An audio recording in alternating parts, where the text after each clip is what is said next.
పార్వతీపురం మన్యం జిల్లా చినమేరంగి గ్రామంలో అక్రమంగా రవాణా అవుతున్న 60 లీటర్ల నాటు సారాను Kurupam prohibition exchange inspector B Srinivasarao ఆధ్వర్యంలో సిబ్బంది స్వాధీనం చేసుకున్నారు. ఈ వ్యవహారంలో పల్సర్ ద్విచక్ర వాహనాన్ని ఉపయోగించి సరఫరా చేస్తున్న రాయగడ జిల్లా కెనడా గ్రామానికి చెందిన చింతాడ చిరంజీవిపై కేసు నమోదు చేసి ముద్దాయిని కోర్టులో హాజరు చేయనున్నట్లు తెలిపారు. గతంలో కూడా అతడిపై కేసులు నమోదయ్యాయని, గ్రామాల్లో నాటుసారా అక్రమ అమ్మకాలు ప్రజల ఆరోగ్యానికి హానికరమని సిఐ పి శ్రీనివాసరావు హెచ్చరించారు.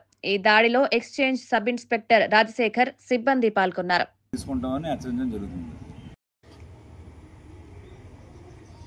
ఈరోజు ఉదయం చిన్నమేరంగి జంక్షన్ దగ్గర రూట్ వాచ్ చేస్తుండగాను సంబాన విజయ్ కుమార్ అనే వ్యక్తి తన యొక్క పల్సర్ వాహనం మీద ఈ నాటు సారా తరలిస్తుండగా పట్టుబడ్డాడు. అదేవిధంగా ఇతనికి సారాయి సప్లై చేసినటువంటి చిరంజీవి అనేటువంటి వ్యక్తి కూడాను, కెనడాకి చెందిన వ్యక్తిని కూడాను తదుపరి దర్యాప్తు నిర్వహించి అతను కూడా త్వరలో అరెస్ట్ చేస్తాము. అదేవిధంగా ఈ నాటు సారీకి సంబంధించి రవాణా చేసినా సరే, తయారు చేసినా సరే, అమ్మినా సరే